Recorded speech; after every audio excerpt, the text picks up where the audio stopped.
We out here TV. I'm out here in beautiful Beaver Ruin, Georgia, in Gwinnett County. I'm at work right now. I'm making a video today to tell you guys about interviews when it comes to teaching abroad, well, China specifically, because that's where I've been doing my interviews, the different companies that I've had my interviews with, the questions, like some example questions of things they asked me, and just some tips of what I think can really help you out when it's time for you to take your journey when you're ready. I'm very excited. I'll be going to Ecuador July 30th. It's about, according to my ticket price line, they're doing a countdown for me. It's about 70 days away, so it's very, very exciting. So let's get into the video. It's very loud out here, so I'm hoping that you guys can hear me well and I can take this video in one sitting and I don't get any customers.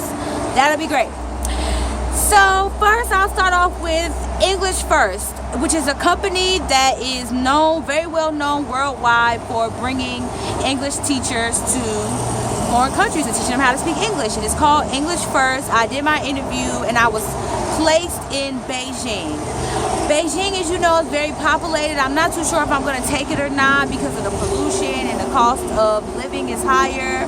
But I'm very excited just to get offers when I'm just haven't even graduated. I graduate with my bachelor's degree in July and I still got a job offer. So just know that you don't have to have a degree and do all that stuff to get offers. Like if you're about to graduate and you don't want to have to wait till the last minute, some of these jobs will hire you. So let's get into English First. When I did my interview, it was with my lovely recruiter named Allison, and she's just been wonderful. And they asked me to do 2 teaching tasks. Now, the teaching task was not easy. I had never taught before. I'm not an education major. I'm a psychology major. I know nothing about teaching at all. I have not taken my TEFL, which is the CELTA that I've chosen to take through Cambridge University. I'll make another video about that later. But I had not even done any training or anything.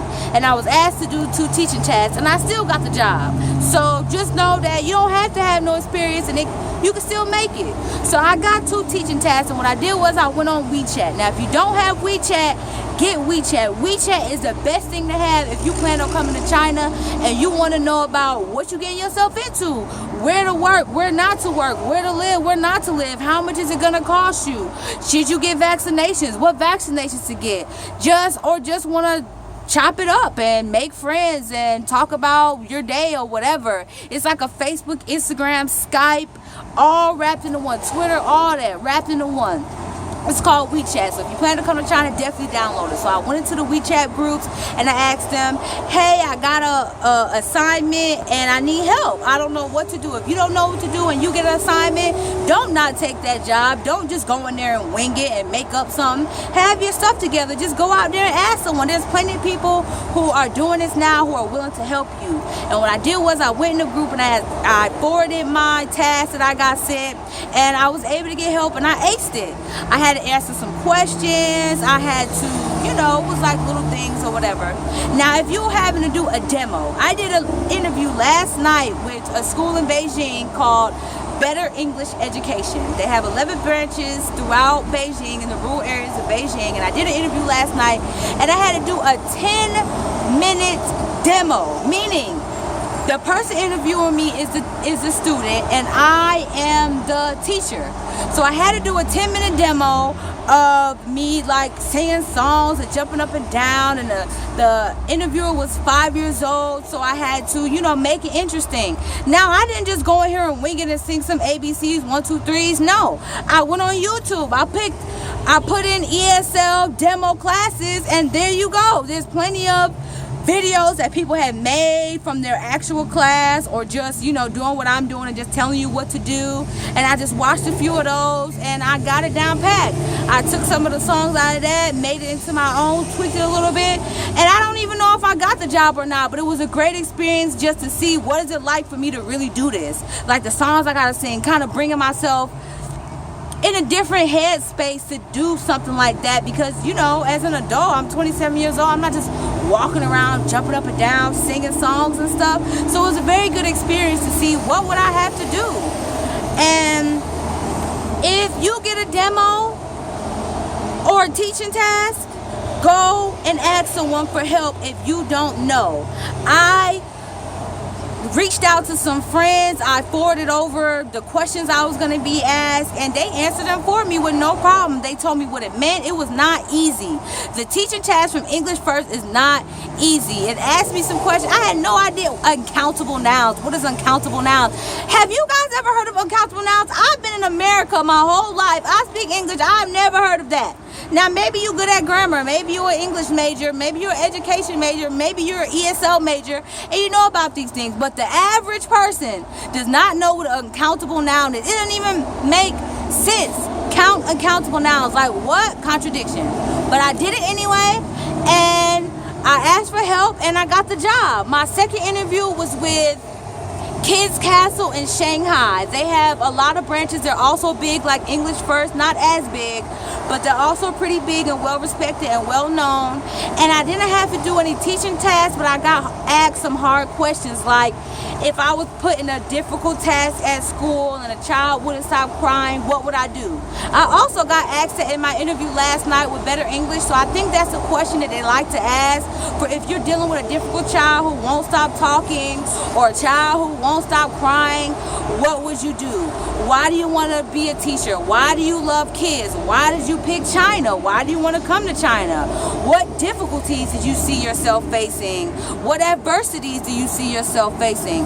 These are the type of questions that I've been asking every single interview. Now, being a Black American, and if you've done any research, you'll see that in China, some people don't see Black people as real Americans. They're very closed off from media and what's going on over there in China, so they don't really know. They only know what they hear and what they see on TV, which is normally, you know, Caucasian faces. So when they see a person like me who's Black, a female, I have dreads, they're like, you can't speak any English, which isn't true, but you'll find you'll run into that, and don't let that stop you.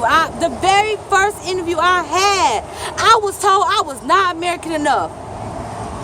Mind you, I was born in Queens, bruh. Queens, New York. And I'm not American enough. I don't know how more American I can be. But I just said, okay, and I wouldn't want to work for a company anyway that couldn't accept me. In China, you're already going to go through so many difficulties, culture shock and whatnot, and maybe dealing with the outside community who's never seen a Black person before. You don't want to have to deal with that in your school. You don't want to work for a school that doesn't accept you just because of the color of your skin. I mean, that's racist.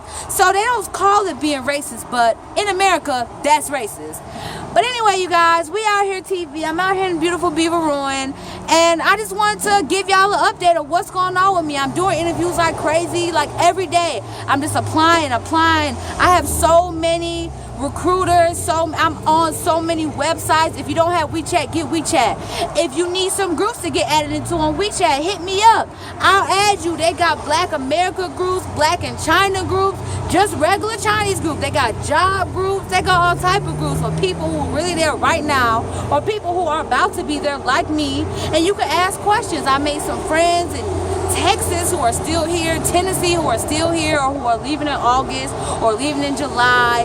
I personally won't be leaving for China until September or November. I'm still deciding on which contract I want to sign, but I'm going to Ecuador on July 30th, and I will be in China very, very soon.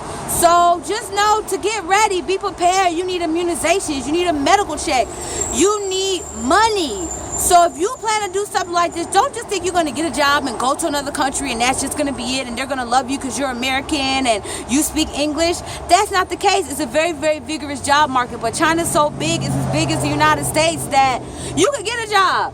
My girlfriend currently does not have a degree, a bachelor's degree. She got a job. So just know that. This is 2016 of May. You can get a job in China, degree, no degree. You might be illegal, but you can get a job. And I'll talk more about that in my next video. I know it's gotten kind of lengthy. I hope that I did a good job on this one because this is in one sitting. And this is only the second video that I made on YouTube. And I hope that you guys follow me and like my videos and you find them informative and ask me any questions that you want. I'm going through the journey right now. I am living it and doing it. And soon you will see my video of me in China because this is real, bruh. Like, I'm 100%. I'm going. So, yeah, I hope y'all enjoy your day.